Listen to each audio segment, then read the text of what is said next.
what can we correct within organizations to make the service flow seamlessly so the employee is going to be able to render it?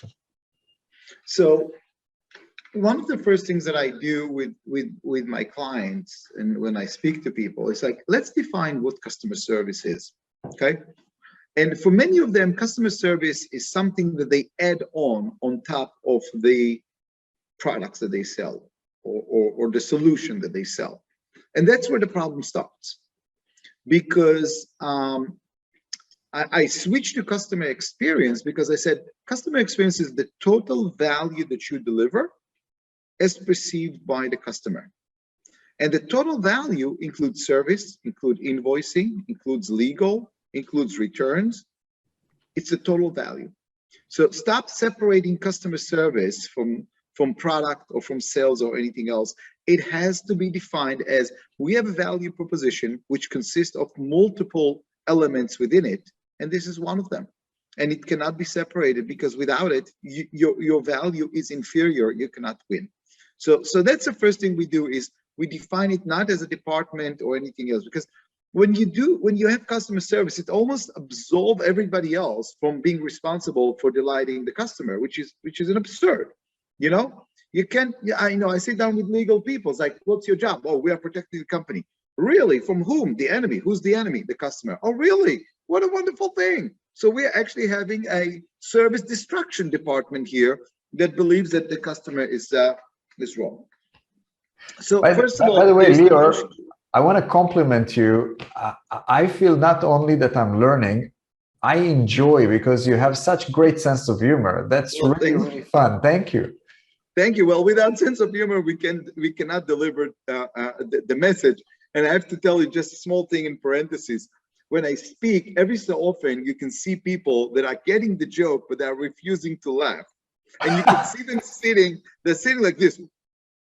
And you see that they want to laugh, but they know very well that if they'll laugh, they'll validate my point, and therefore they'll have to own it and do something about it. So they refuse it, and I make it a personal agenda to go change them. But let me take you into another thing. Which is fascinating. When we start looking internally, at the end of the day, my belief is that 95% of the employees want to do the right thing. They're here for the right thing. They're not here to upset the customers or anything else. And it's really the people, the management, the processes that are holding them back, that are sending them a cue of, you can do this, you can do that.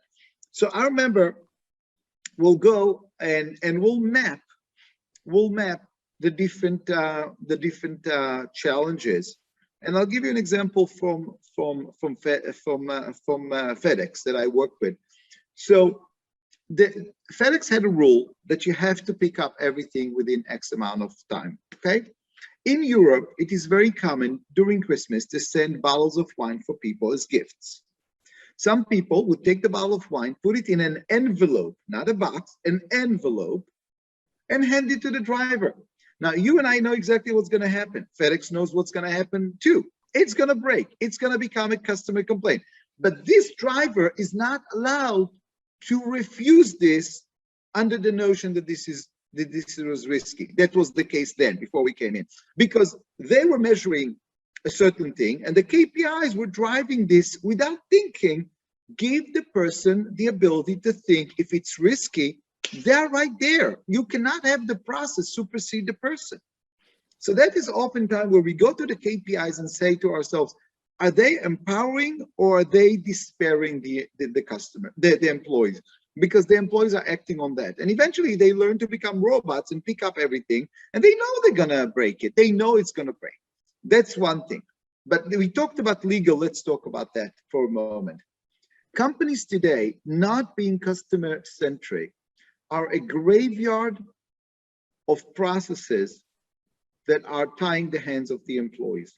I remember we can go to a company and we see a very, very odd process, and we say, why are you doing this? And said, oh, in 1999 there was this one customer who cheated us, so we plugged that hole.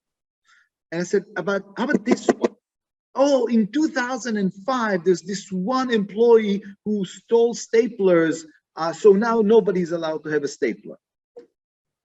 And over the years, you have a graveyard of processes that were created for one-off cases, but created the notion that all employees are cheaters and all the customers are liars.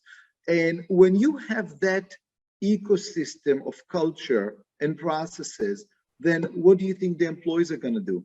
They're going to be cynical and they're going to say, why bother? So I call them the law of odd cases. We make a law out of an outlier and we apply it to everyone, and then no one can get through and no one can make things happen. And that oftentimes is one of the biggest obstacles. I'm sure that when those processes were put in place, it was with good intentions, but they didn't understand the accumulated damage that they are creating out there. And the accumulated damage was to employees' ability to think, to apply, to act on the spot, to be empowered.